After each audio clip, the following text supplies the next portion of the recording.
lovelies, Tabby here from tabbies.ca, and today I have Regina Marzlin. Marceline. Marzlin. How are you doing?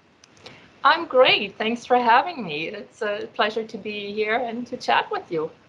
Thanks. I really appreciate you coming on the show. I know we met at the CQA and I got to see some of your at the CQA quilt show in Halifax, and I got to see some of your lovely works. Could you tell everyone else a little bit about what you do? Yes, I'm a textile artist, so I come from traditional quilting, but I very quickly got into developing my own patterns for quilted wall hangings, basically. So what I do is mostly I start out with white fabric, and then I do a lot of surface design on those fabrics. I paint, I dye, I print a lot with different techniques, layer the paint, and then eventually I stitch with hand stitching and machine stitching, and they're ready to hang on the wall and be fine art, basically. And you have a lot of different techniques that you use to come up with these different colors and different patterns. And I know some of the stuff you use is really unique. Well, thank you. I mean, I've been doing this for about 20 years almost. So you develop your own style and you discover along the way what kind of techniques you really like or that, you would want to work with or go in depth on. So, yeah, I do have many techniques in my tool bag. That's what I call it. I don't use Yeah. all of them, but sometimes when you have a certain idea, you need something, and then it's like, oh yeah, you could do this or try that. It's a lot of, trial and error too.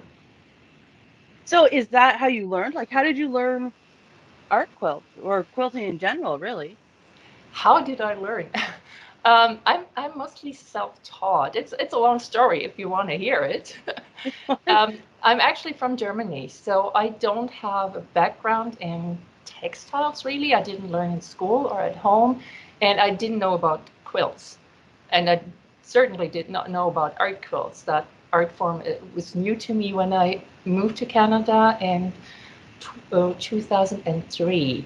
That's when I saw this for the first time, and I was like, oh, that's so interesting what people do, how they use the fabric and the colors, and it really grabbed my imagination, I guess, right away. So I wanted to learn it. And what I did, I lived in Calgary at that time, so I went to the public library and took out about a meter of quilting books and taught myself how to do this. I didn't have a sewing machine, so I started out piecing those little squares for patchwork by hand, and very basic beginnings, trying some patterns, doing little bed quilts for my children at the time.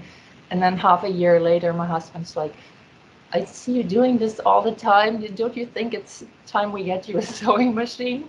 So, so that's basically how I started this journey. And so I started out with like traditional quilt making and making traditional blocks, putting them together, or using patterns that other people made in magazines or wherever. And after like very short time, I thought, okay, what if I do this and that? And I started to free myself from those kind of restraints to match the points exactly, and get everything just so. Got a little bit freer and started to just put things together my own way. And then I got to a point, I think it was 2006, where I needed to learn more basics, how to do surface design. And then I enrolled in a online class with people in England. So I got a certificate in quilting and patchwork from City and Guilds of London. That was a course that took 2 years online, so they gave you homework, and we went through like a lot of different of those techniques that you mentioned, and that was really the foundation of this art quilt journey. That's so exciting. So, like, what a way to start, like, just to start on your own. I know I I prefer to learn by myself a lot of the time. And so I know what you mean. Like I love the library. To the library all the time. Well, it depends on what kind of learner you are. I'm in that happy position that I'm really able to follow those instructions and learn from written instructions. Some people really need, somebody to show it to them for the first time, and then they can do it. But I had no trouble just using books. And we had two little children at home. I couldn't just go out and, spend a ton of money or time to do two classes. And so I'm self-taught in that way, I would say. Over the years, there's a lot of art education too that I got into, like learning about design, about colors. And so not just the actual techniques to put your fabrics together, but also on the art side. So it's an ongoing process. What can I say? It's still, you still learn along the way and try to get better all the time. And it is different if you go into abstraction or if you do pictorial things, or, there's always something to learn. No, and it's a good thing to learn, right? Like it's I find that every time I learn something new, I feel, I don't know, for lack of a better word, I guess a little younger. I don't know. It's like you kind of like hold on to the moment when you learn something. I I, love learning things. I find it exciting because there's so much out there to discover. And yeah, and even if you learn something and decide, oh, this is really not for me, or I can't use this, or I really don't like it, it doesn't matter. You narrow your path, so you discover who you are and what you like, and you can always cast something aside. But if you've never tried it, you don't know. It's like, and some people, my friends, I am in a couple of groups, and my friends call me fearless. I always have to laugh at that because, I mean, what's involved? It's a little bit of fabric, It's but yeah, they call me fearless because I'm just like, oh, let's try this, let's try that. How about we do it this way? And, throw some really weird materials together, or do it in a different way that they didn't think of. So I like that kind of creative side of crafting, art making, and, the big question: what if we try this or that? So that's the part I really enjoy. So when did you start becoming a creator? Like you talk about the creativity part of that. Did you create things before you learned to quilt? Like when you were in Germany? Um, Looking back, yes, I always was a creator. I did a lot of pottery when I was in my teens. Like working with my hands. Apparently, I always did that. I did some, little crafts at home when I was younger, and then I got into pottery. And honestly, I was in this pottery group for a couple of years. I would say I was probably 14 to 17 or something along those lines. And I was with this group of women who are my age now, 50s and up, and like older ladies. I couldn't care less. I did not care about that. I was just so into the material and making those things. And so that was one thing. Um, I'm I did not get into painting or drawing or something like that, but yeah, crafting with my hands, even when the kids were little, doing little things with them, it was always there. And I feel that too because I was always like that. I always liked to make something. Like when I was little, I liked using something that had been discarded to make something new. Like I love to make things out of like cardboard boxes and Kleenex Yes. boxes and stuff. And I love that kind of creative spark. And it's funny when you talk to people because a lot of people who have that creative spark really tend to kind of like hold on to it their whole lives. And somehow it manifests in their lives. Yes, you always have that, and you say rightly, we look at discarded materials a different way. It's not junk. It's what can I do with it? Or you could make something else out of that. I think that mindset is really a common one with makers and creators, but it's just you change media, you get into a different medium. And I never in a million years would have dreamed that I end up with fabric because, again, I don't have that background. A lot of my friends here in North America, learn quilting at a young age, or at least sewing, or make their own clothes, or have that in the family in some way. I did not have that, so I was really surprised that I got hooked by this and that I really stuck with it. And it's like, okay, I found my niche. This is probably that what I should do with my time. So once you get this like outside validation that people say, oh, it's great what you're doing, I like what you make, can I buy this, this kind of, oh, it's really something good you're doing here. Yeah, you feel like you have found your medium to express yourself.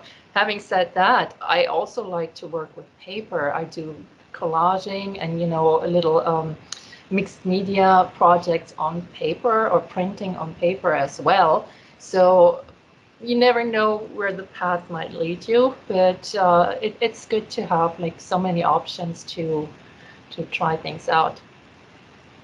No, I agree. And for myself, like, I love painting and I love quilting and I love clay. Like, I've never actually done pottery, although it's something that I've always wanted to try. Like, I really do feel like my soul would love clay, but I just like pottery clay, but I have not done that yet. But I mean, having that ability to be like, because sometimes I'll come in and I'll be like, I need to paint.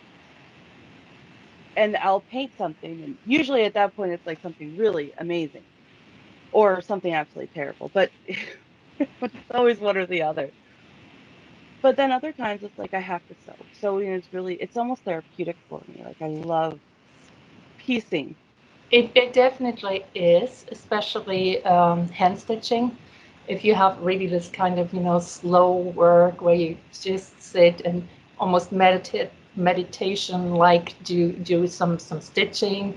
The piece in the back here is completely hand stitched. So there's a lot of different threads and a million different colors, so they blend in. You can't really see it, but working on this, every day for a couple of hours, it is quite something. You get into this, state where you hardly think anymore. You just do the work.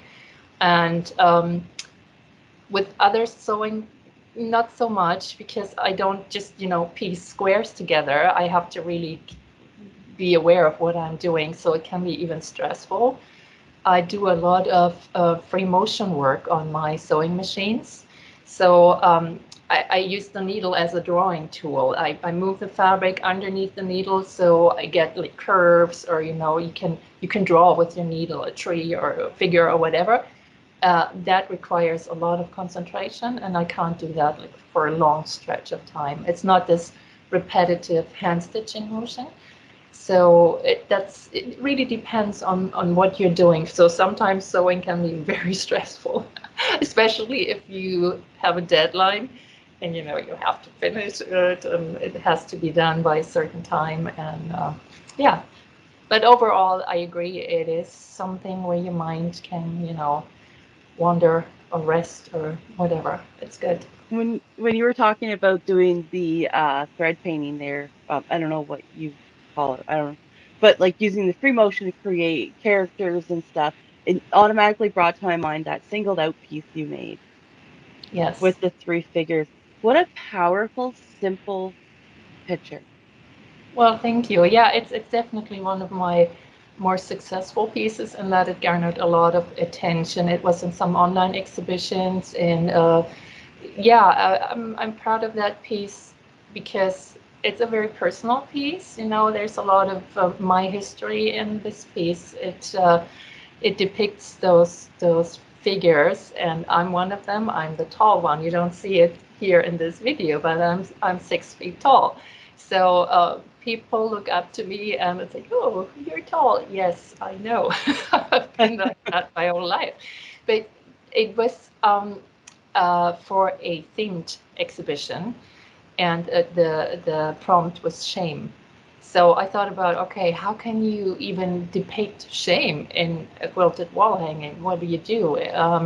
So I came up with this thing about body shaming. When people look at you and just see what you look like and don't try to get to know you, but just draw their conclusions based on what you look like. Yeah. And that body shaming in our society is a real thing that especially teenagers have to go through this. So this piece is called Singled Out. You know, one of these persons is standing aside, the other two are, you know, whispering or looking at her weirdly. So I think this touched a nerve with a lot of people. It's amazing how many people have had similar experiences in their lives. And I learned that as an artist, it is hard to put yourself out there, like emotionally, but it's worth it because so many people can relate to it and get something out of this piece and react in a way that's very gratifying for me as an artist too, because that's, you know, that's the message I intended. That's what I wanted to get across with this piece. And if it's successful, well, that's good for everyone. And it does strike me as a very universal human emotion. Like I had seen the picture and immediately was able to identify like how that figure is feeling, like that being ostracized is like one of the base fears that everyone shares. Mhm. And so Yes, I loved how powerful it was and how poignant, but it was still very simple, but it had such a powerful feel. it is. I think that simplicity enhances it. Sometimes, especially in the earlier stage of my career, I made the mistake to try to put too many things into one piece. You know, just overloading it with more details or more shapes or more colors than it needed. And I learned along the way that no, you know, it's not necessary. People see the message or, you know, feel the emotion even if you just give them hints or simple shapes, or, you know, you don't need to spell it all out for them. So in the beginning, I used to really put like a lot of details in one piece. And over the years, I've learned that it's better to take those individual ideas basically and make a series, make another wall hanging and another one. So until you have said everything you wanted to say, but not in one piece, in 4 or 5 pieces. So that's what working in a series um, brings for my art practice, that I get all my ideas out there. And sometimes it's just, you know, I want to try this technique in different ways. But but if I have too many ideas in one piece, it confuses people. So it's a learning process, you know. And it is something really important to note, too, because it's so easy to put too much in, you know? Hmm. Like talking about painting, when you put too many colors in, you put too much in, it becomes all mud. Like Yes. everything becomes mud. And you can't see anything anymore. And it is really, really hard to kind of restrain yourself from putting in everything that you want in it. Yes. And that's what, you know, working in a series helps with. You just put it into the next piece and the next piece. It might look very similar, but there'll be different things in there that the viewer can see, and they will look differently. And they'll feel different. Yes. So, like, you have such a diverse range of what you do, and like when you look at your art, it's very much the same, but it's very, very different. Every piece is very different from another. Um, what would you say inspires you? What inspires me? I have a lot of outside inspiration. By that, I mean that I work a lot for exhibitions and shows that have a given theme. I also was for 6 years now. I just finished this up. I was for 6 years in an art group where we got a theme every second month and made a piece of art about this theme. So these were all like outside inspirations. Having said that, you take this prompt and then you try to make it personal. What was in your history that you can, you know, relate to that? Or what technique really suits this prompt. And so that's one part of my art practice, this kind of outside themed uh, um, inspiration. I'm interested in just, inspiration from nature a lot. That's one of my big themes, that I work from nature, and not in the grand sense that I do landscapes or things like that, more the small details.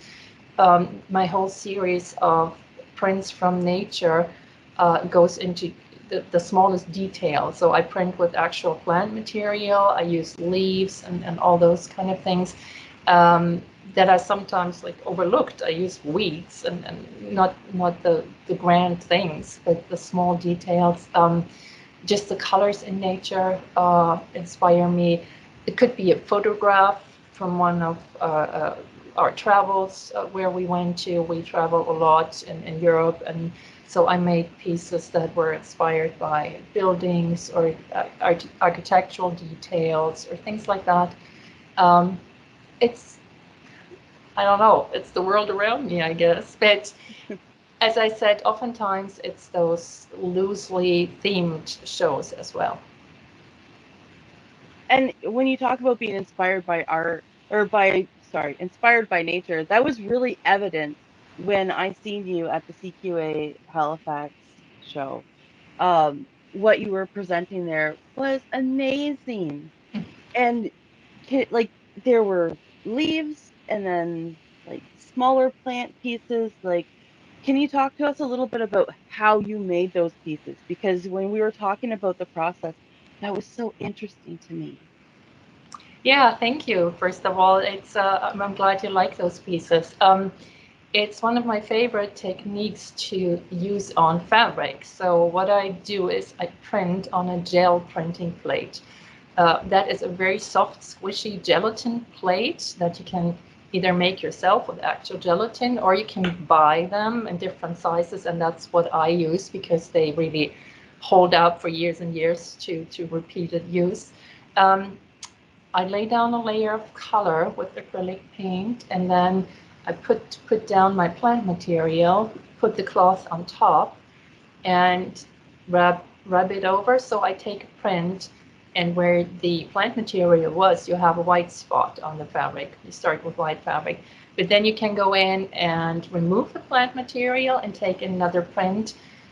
The leaf has embedded itself into this printing plate, so you can see every vein and every little detail of that leaf. You can make a print of that again on fabric. So I end up with a lot of different prints, and then I start to also layer those prints, and that's when color theory comes into play. As you said before, if I put the different colors together, I have to be careful not to make them into a muddy color, or you have to be really conscientious, and you have to know about the material. You have to know which colors work together. So I make a lot of prints. Like, I set up a printing table and just print for a few hours, and then I end up with a stack of kind of coordinating, matching fabrics. The next step is then to edit what is good to use. I cut pieces down and I kind of collage them together into those wall hangings. Third step is, after I sewn them together, is to enhance certain areas with hand stitching or machine stitching. So that's how I end up with those nature wall hangings that are working with nature. I so enjoy this process because, I mean, it gives you such detailed, beautiful vignettes almost that I couldn't do myself, just, drawing or painting them. So, and they show up so beautifully on fabric. So that's the process. Yes, and they do show up so beautifully on fabric. And Mm. your hand stitching really does seem to kind of amplify that too. Like, I don't feel like it takes anything away. It does feel like it just adds. That's the goal. I mean, I don't want to overpower those delicate little structures, but showcase them. And yeah, I made a whole series. It's been ongoing. It actually started in 2019 when I had a 4-week artist residency. And that was a residency close by here in a little town called Pomcat near Antigonish at the ocean. So I was in a barn for 4 weeks every day, and I could set up my printing. And I just walked around every morning and picked fresh material for the day. So I would go to the meadow, or I would go down to the beach and pick up some seaweed or other plants there, or I would go into the woods there and pick some ferns or whatever. So every day I got fresh material and started to print for the day. That's when I really got very deep into this kind of printing technique, and I've done it ever since. So I have a body of work now that I have partly already shown in 3 or 4 different galleries, different exhibitions, and I'm actually going to show it again at a solo show that's starting at the end of August. So 28th of August till 23rd of September this year, 23. So this whole body of work will be shown as one, and that's very exciting.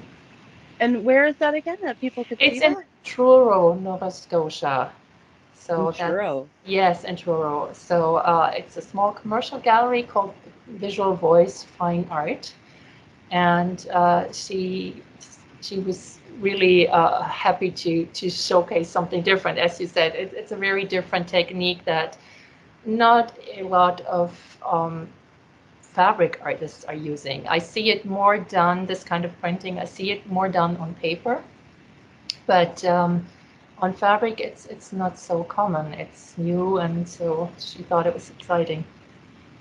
And it is exciting. It's really like when I seen it, I was just bowled over by like the way that they were presented. And then when I asked you, like, are they applique? Like, what is this? You know, Hmm. Hmm. because it is so novel. It's such a unique thing.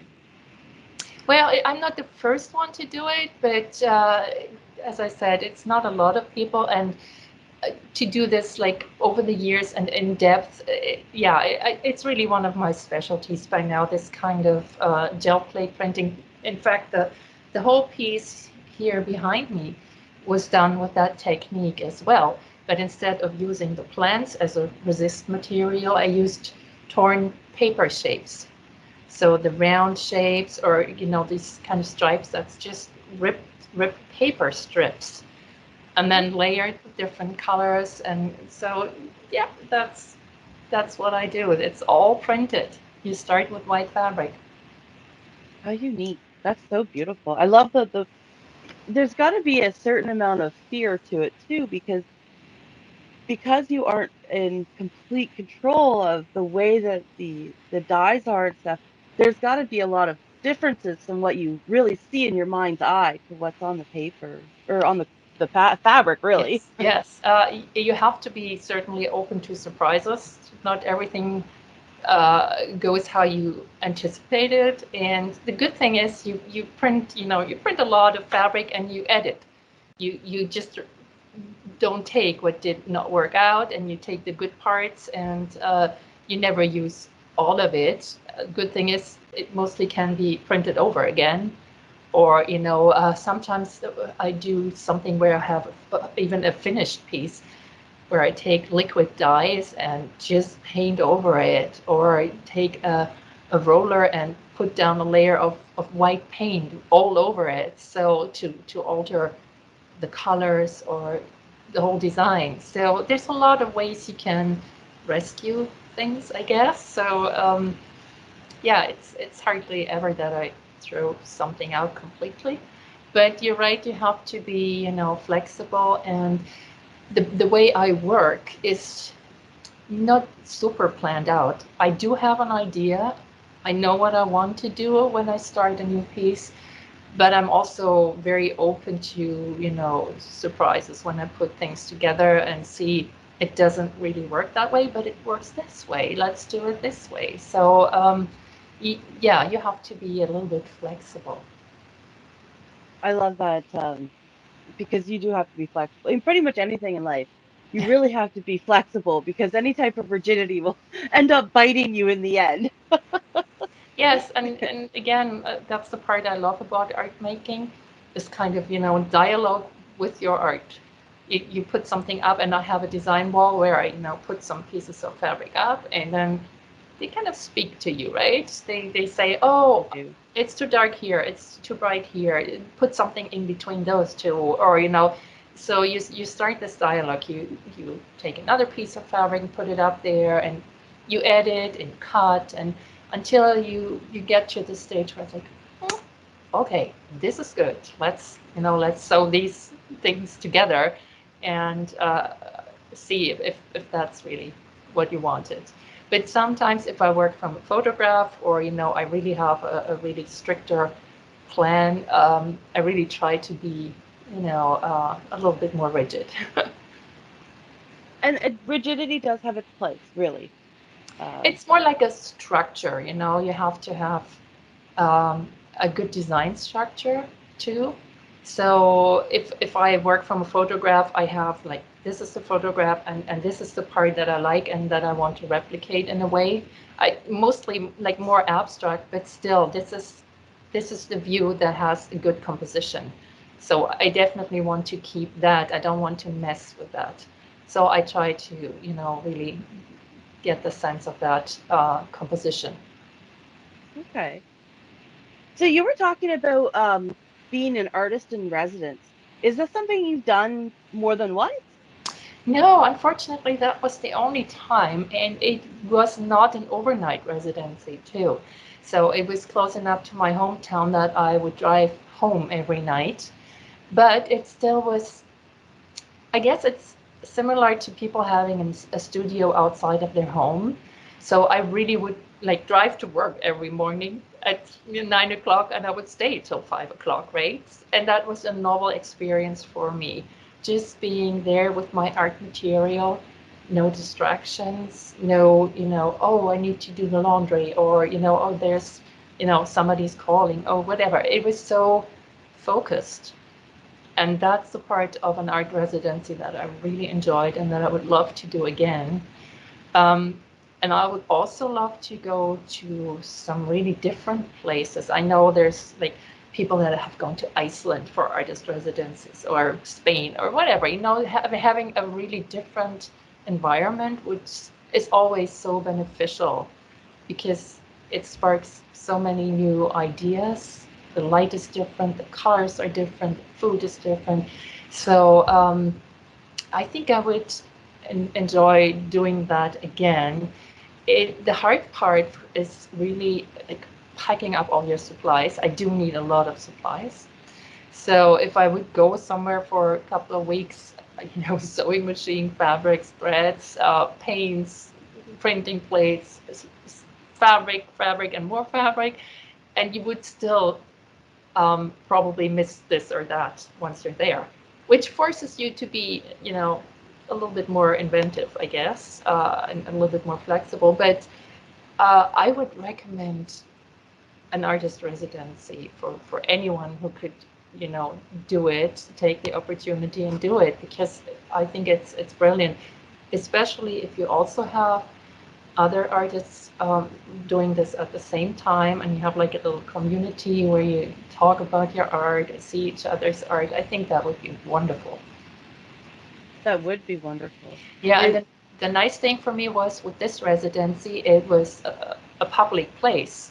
It was in this little museum or interpretive center about the area. So there would be like tourists coming, or families coming, and they would wander into the barn. Oh, what are you doing? So you explain what you're doing, and every Friday they had like a big community meal that they offered. So people would pay to have that local food there, and there were like 40, 50 people, and I was working and they were coming. That was really a great way to connect to the public and see people, and hear what they think of your art, and get some feedback. That was really, really interesting. that would be really interesting because it's feedback from people that aren't necessarily in that genre. They don't really necessarily know, but you still have emotions and feelings that are evoked from the art. Yes, and it was mostly like they were like, "What are you doing here?" You know, they couldn't believe what I was doing. So I literally had to demonstrate a lot of times, this is how I do it, and this is what I do. And they would stand in front of me and be like, "Wow, this is so interesting." And to inspire people and to actually show them how easy this technique is and that they could do it. You know, that's the fun part about it. I demonstrated this technique also at our annual local art festival called Antigua Night Art After Dark. So that we have every September.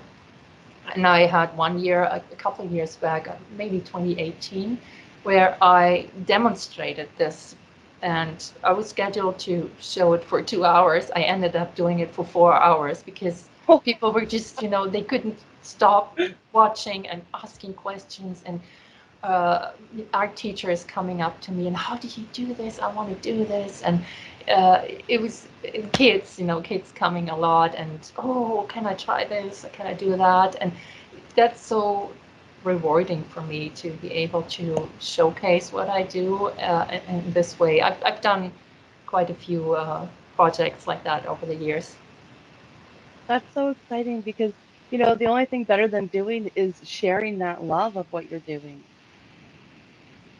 Yes, That's I don't teach a lot, but when I do, I always find it very rewarding because yeah, people just take it and run with it, and whatever you teach, they're, you know, happy to learn new things, and it's very nice to be able to share your love of what you're doing. You're right.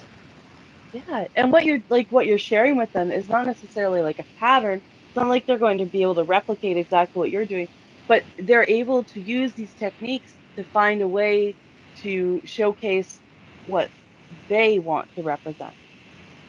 Yes, I had classes where people at the beginning were like, "What do you mean? There's no pattern. What am I supposed to do here?" You know, Yeah, coming from the quilting world, you're used to, okay, this is my pattern, and I cut them into this and that, like kind of pieces, or put it together in this way exactly to get exactly this result. And my process, of course, is more open-ended, and I teach more technique than the final product. um, One of my classes is I do little art postcards with people, like on a 4x6 postcard size. And it's basically, we use the fabric like paper, we do little collages and stitch them down. And they're like, okay, so what am I supposed to do? You know, where's my pattern? But very quickly, people come up with the most amazing ideas. Everybody has so much creativity in them.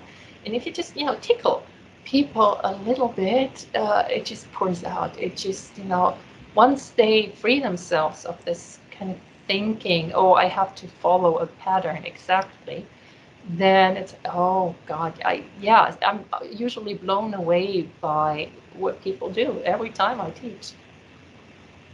that's what a wonderful experience because people really are like that. Even people who say they aren't creative, when they're put in this situation where creativity is really what there is, you find that they're much, much more creative than even they thought possible.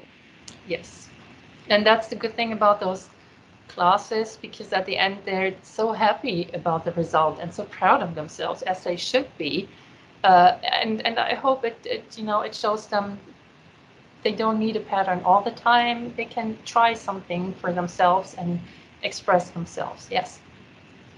Yeah, and it's so important to express yourself because, as with most art, it there is something inside you're trying to get out in some capacity, whether you are conscious of it or not. There's something inside that needs to come out, and then once it's out, the world reacts to it.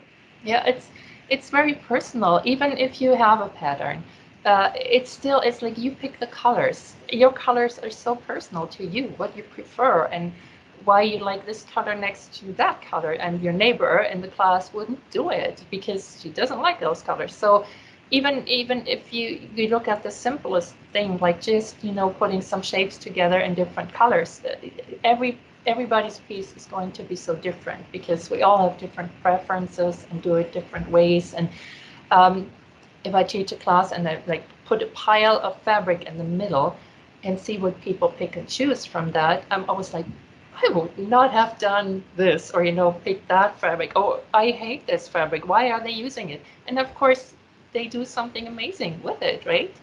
So that's the beauty of everybody has their own personality, and it always shines through it. So, and that's why I'm not afraid of people like copying my work.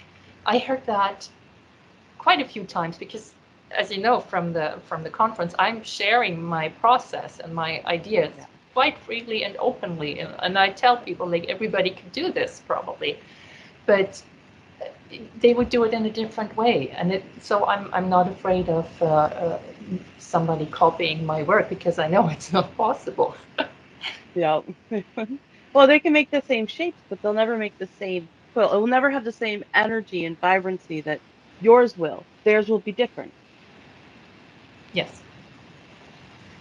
So, talking about all this education and teaching and everything, one of the things I always ask everyone who's on the show is, what would you say to any emerging artists? So, if someone wanted to follow your footsteps, what would you say to them? What kind of advice would you give them? Oh, that's a good question. Mm, I would say do the work.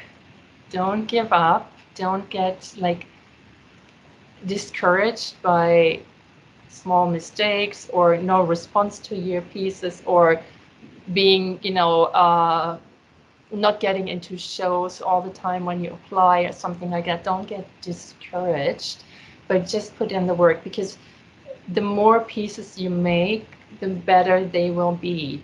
And even if it doesn't look like it, you are making progress.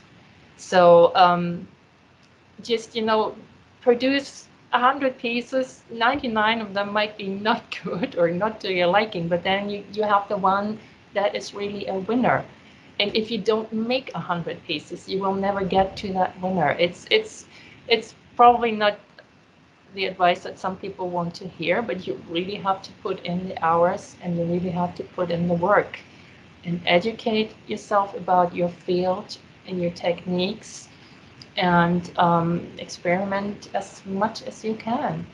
And always, I would say, keeping in mind that you're doing this for yourself and not for anybody else. If nobody in the world likes your art, I know I talked about validation at the very beginning of our conversation, but still, if nobody would like my art, I would still be doing it. I hope, I think, because it's something that, as you said, it wants out.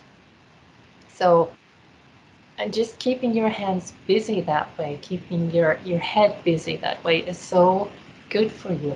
It's so beneficial. So even if your results are mediocre, you think they are mediocre or whatever, just keep at it. Don't give up. That's beautiful advice.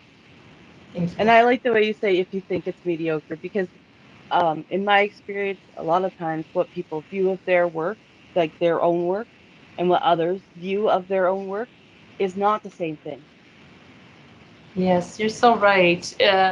We have, I mean, we have this a lot. I'm in a few critique groups, like where we meet and criticize each other's work in a constructive manner to help each other get better. So it's not like, oh, I don't like this. It's more, this doesn't work because of, So in these critique groups, people are sometimes so like putting down their own work and saying, oh, this is just, I just tried this and it's just really not good. And yeah, okay. First of all, it's a brilliant piece. I really like it. And second of all, if you think like that and talk like that, you're putting yourself down. Don't do that. If you know your piece or you think your piece is not good, analyze why. What do you not like about it? What could you do better the next time? Is there something that you can learn from this? But just saying, oh, this is not good. doesn't help anybody, right? That's true. That's really true. And that's your base. A lot of people, that's their base. They're like, I don't like it. It doesn't matter what it is or anything. It's just I don't like it, and that's the end of it. But you're right though. If you really want to grow, you kind of have to face that and see what it really is, right? Because there are, even in the pieces you can't stand the most, there's still something good and something beautiful inside of them. Yes, and there's also in every piece something you learn from it. So you know this didn't work and why it didn't work, and so you won't do it again that exact way. You do something different next time. So even those pieces that we consider not as successful, they're always learning experiences. And I And know my pieces, not all of them are of equal quality. I know that. You have your ups and downs, and you don't always make something really good. But within the constant production, there's you get to the point where you make something good once in a while. but it's not even like, even things that you think aren't very good. Lots of times other people don't view them that way. Like I've had paintings where I was like, I really can't stand this painting. Like I feel ashamed that I made this. And then people will come over to the house and they'll be like, oh my gosh, what is this? Where did you get this? And they're like, I made it. And they're like, it's gorgeous. And I'm like, I hate it. You can have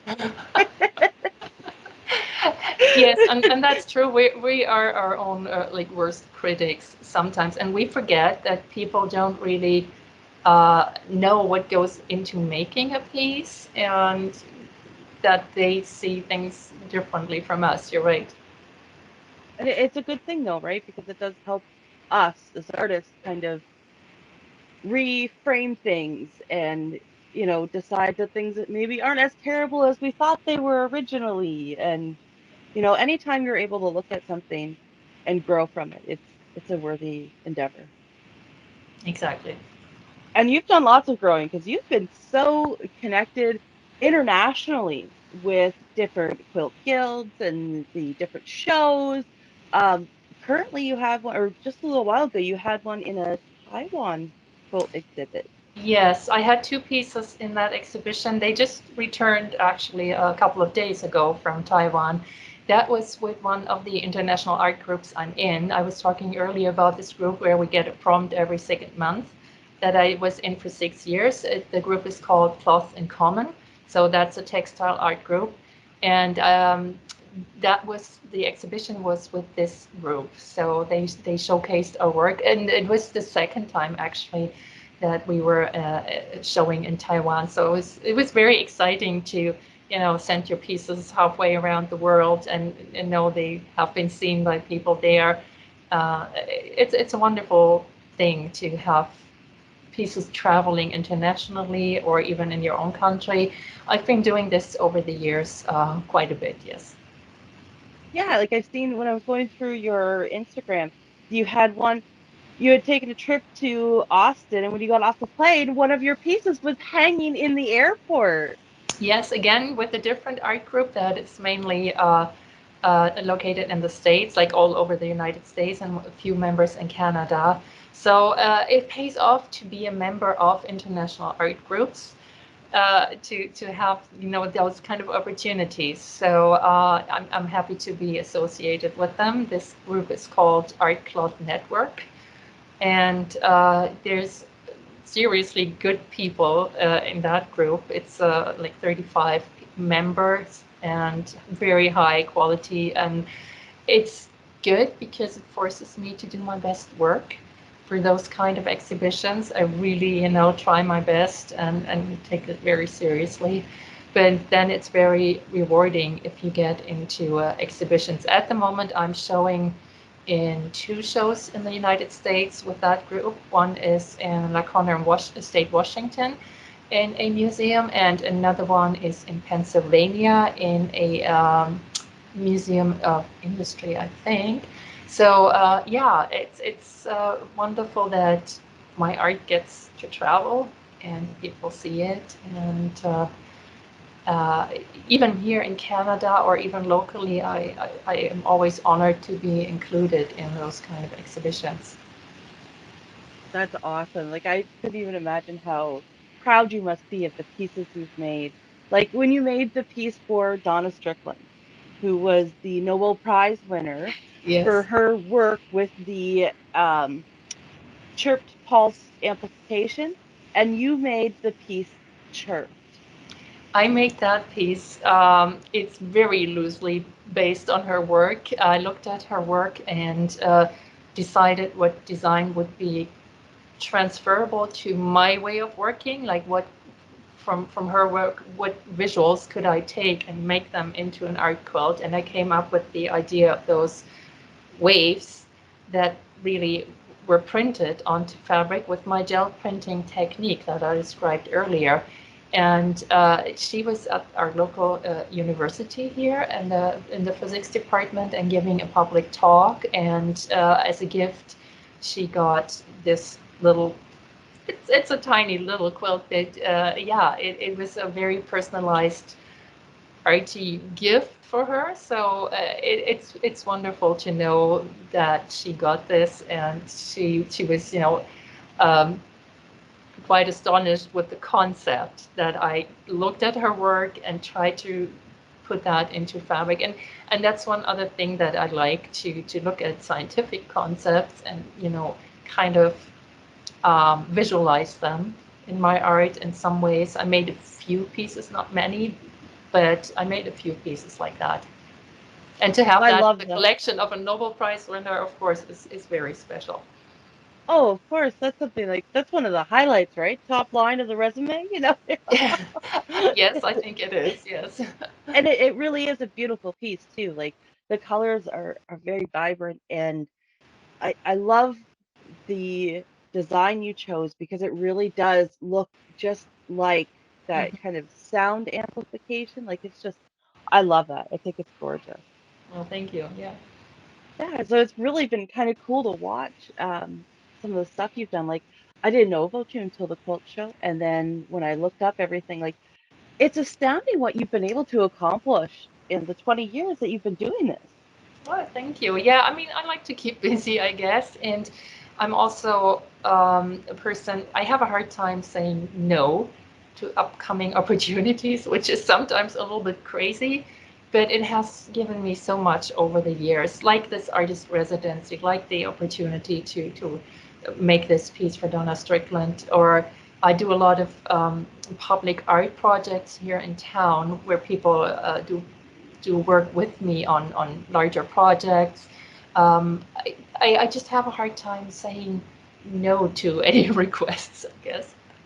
You know, it goes in line with what I tell my children all the time, which is you should always take an opportunity that's presented to you. Every time you get an opportunity, you should take that because you don't know where that opportunity is going to bring you. Every time a door opens and you follow through, there are more doors that have opened now because of that. Yes, that's exactly how it worked for me. I mean, um, I'm an immigrant in this country too, right? I mean, we came 20 years ago, and you start out, from scratch basically in a new country, and you have to find your way. You have to make friends. You have to find your interests and how you can contribute basically. And for me, making art and being in these art groups and showing my art locally, being involved in the local art scene as well, is definitely has been a way to make contacts, make friends, give back to the community. Um, I think that because of this immigration history, I might be more open to things Yeah. and more flexible, more used to, oh, okay, this is a new circumstance, let's just go with the flow. And maybe that's the mindset I have. I'm not sure. No, and that's a really good point to make though, um, because you're an immigrant, you put yourself outside of your comfort zone just to come here. Like you leave everything as an immigrant. Like I was born here, so I never had that experience, but I've had the privilege to work with a lot of people who have immigrated here as refugees.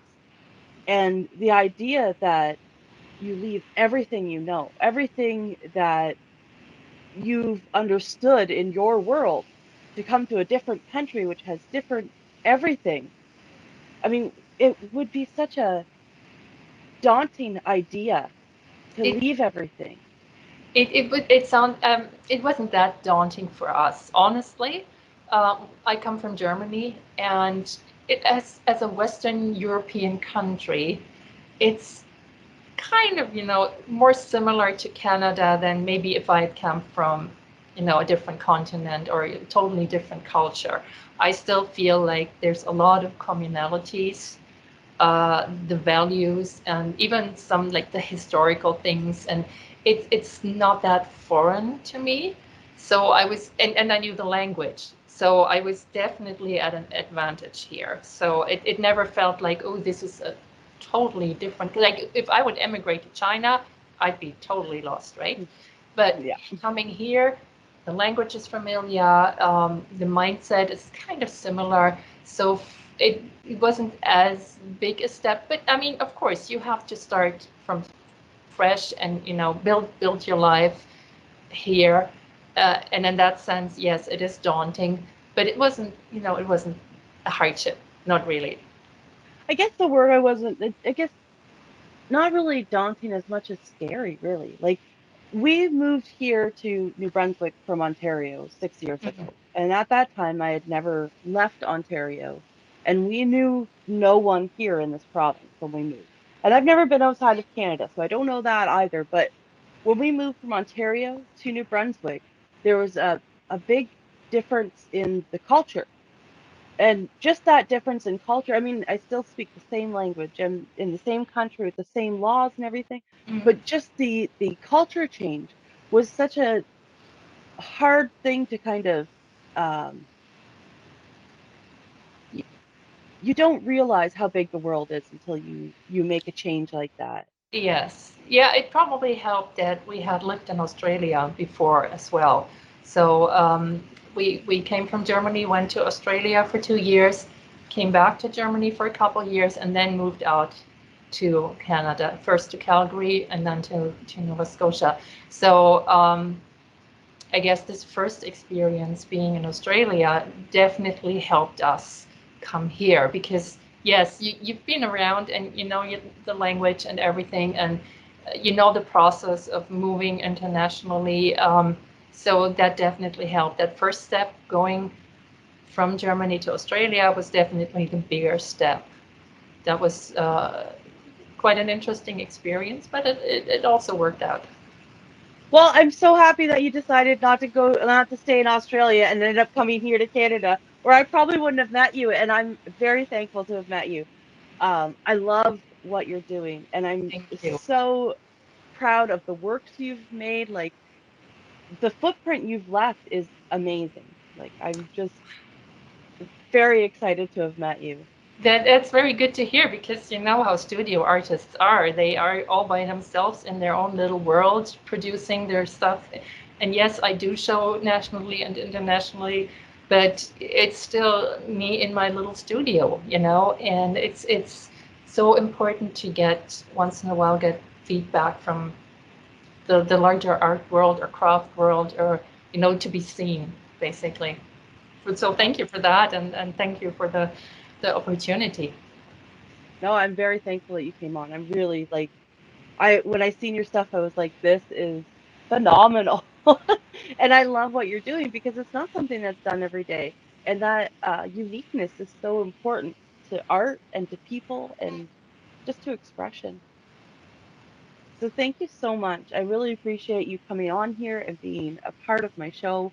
Um, I will definitely be looking in the future to see what you come up with next and how you translate the greater world into these beautiful art quilts. Yes, stop by anytime you like, leave a comment, somewhere, and I definitely am looking forward to keeping in touch and following you on your art journey as well, and on your, you know, talking with other people about art. It's very exciting to get so many perspectives.